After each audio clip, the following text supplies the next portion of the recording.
Hey, Jules again. Don't you hate when you want to go return something, but you don't put it in your car to return? So, they're open till 6, and I'm gonna go and do that because that is what I plan to do today. By golly, will I get it done. So, trying out this new angle that uses like 8 attachments. I'm testing to see the vibration shake during braking and accelerating, so I like the position of it. It's a little bit tilted, but I think that's fine. Also, we're going to check the audio with, here's the audio with full AC blast. This is with like upper vents and front vents. Here's half. Here's front vents only. Here's front and feet. Here's feet. I guess it doesn't matter if it's up, down, right? So then let's just do like 2 bars. Yeah. So there's that.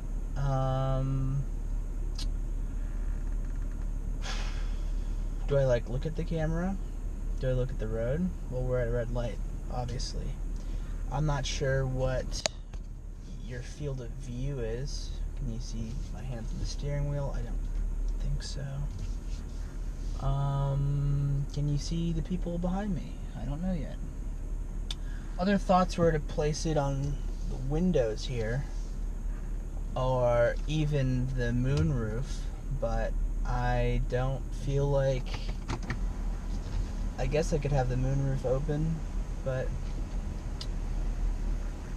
so, okay, game plan.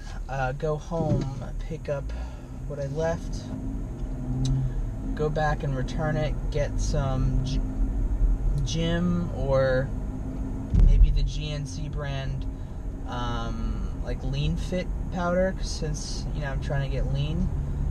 I'm not sure how great that is to review. I've tried the Jim before. I love the Jim. It's JYM. It's named after an actual guy named Jim. Not just a play on words. Thought it was a play on words. That has like a quarter of it is like casein, a quarter of it's like egg, and a quarter of it's whey, and then there's some other stuff. So I know that was only 3/4. Guess the other quarter is maltodextrin. Yeah, right.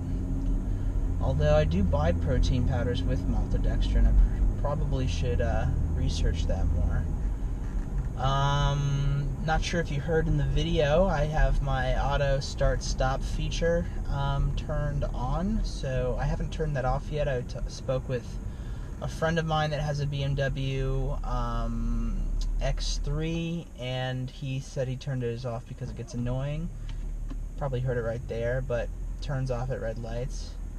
Kind of predicts a little bit whether or not you're about to be moving.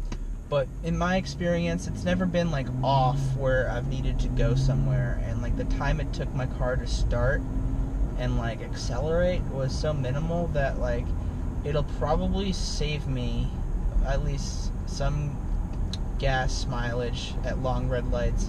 And also I was a little bit worried that the on-off would like maybe deteriorate the starter plug or the spark plug quicker. I haven't done research on that, but I don't think it's going to be an issue. I can talk to some BMW mechanics and see if start-stop has an effect on engine life, but I have a pretty good warranty, CPO, so that should be good. I got to change some things like charge pipes and other plastic gaskets and tubes that are quick to deteriorate and cause problems for the engine. So eventually, when I'm making some money, which is soon mom and pop. I'll, do all that myself. So thank you. But right now, this car has been a absolute dream. It has like accident avoidance, collision detection, or collision detection avoidance, or something. It's so. Usually, I thought it was just like if I'm getting too close to a car, it'll on the heads-up display show the image of a car in red, and it'll beep, which causes me to press like my brakes.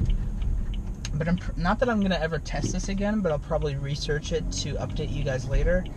Is that yesterday I was looking at a radio station and some car stopped short in front of me, and I'm pretty sure the car stopped itself, or before I consciously put my foot on the brake. I think it was braking because I felt the seatbelt tighten. And you can set what distances it does that, but I need to read the manual to see if it's actually braking for me, or if it is, just giving me the heads-up display warning.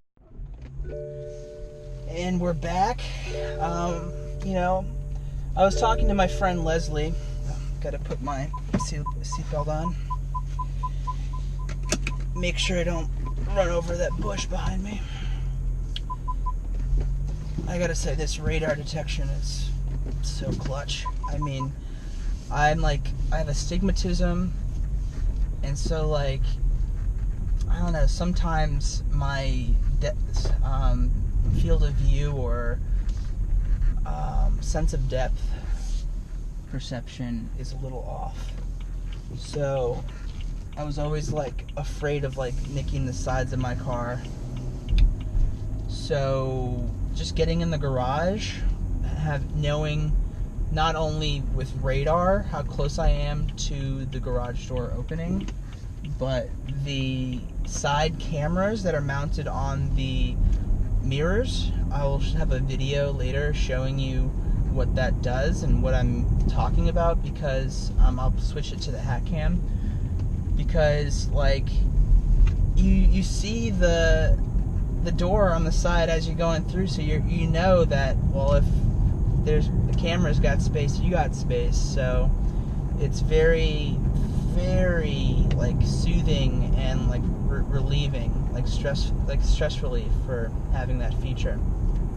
Additionally, it has a top view camera, so it merges the rear and the sides, and it places a little icon to show you where you've parked in a spot. And I'll show you when we get to GNC what I mean about that. And so you can see how close you are to the line.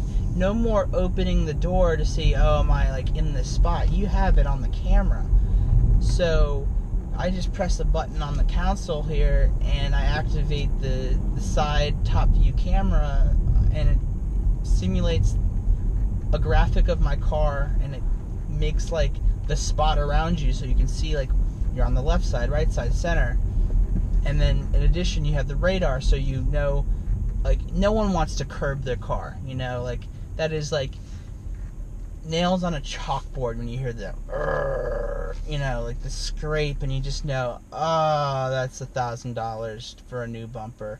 Not that you're ever gonna get the new bumper, because you're gonna just live with it, but man, that subconscious guilt you have, it's like eating cookie dough raw from the package. That's the subconscious guilt. You're yeah, I didn't really take care of the full version of this product as I should have. But even the first week I got this car, I ran over a little bit of a median in a parking garage because I didn't see it on the right side. And when I got home, I got on my hands and knees and felt underneath the car, and I felt the scrape, but it was so far back and under the bumper that no one's ever gonna see it unless you're the supreme limboer from Futurama. So I'm currently on the post road. I tried to take some paddleboard action shots yesterday, and maybe I didn't check to see what mode I was in, but I checked multiple times to see that the numbers were going to make sure I was recording, and after like an hour on the water, it just like beeped off. So I thought maybe I ran out of storage or battery.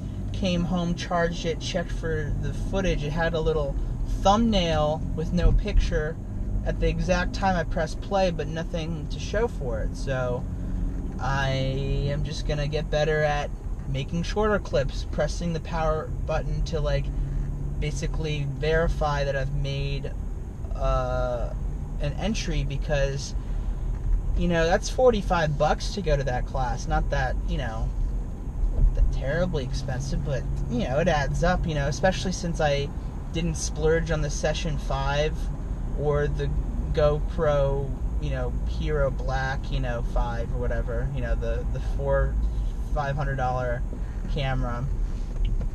I got the 150 because I said I don't know how much of an intent I actually have to do this. You have to, I want to earn the privilege of having nicer equipment. Maybe one day, God willing, I start getting sponsors and, GoPro and Canon, Nikon, Sony, whatever, Garmin, they're sending me their action cams because I've gotten good at editing and going to cool places and taking great action footages and having good friends and good vibes and healthy lifestyle, and like explaining to people, you can have this too. It's not necessarily about making your own video blog, but about the little things in your day that really like prevent you from having your best day. And that's really,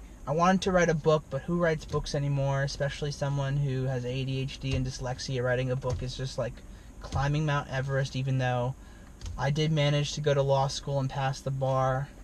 So that was a mental challenge all on its own. But like, I didn't go to school for video editing. I grew up in the the 90s, and like I feel like kids like 5-6 years below me, and even kids below them, are just so technologically superior to me. And it's just like, let's not even talk about how obsessed they are about Instagram and Snapchat and social media and Twitter. I get that, but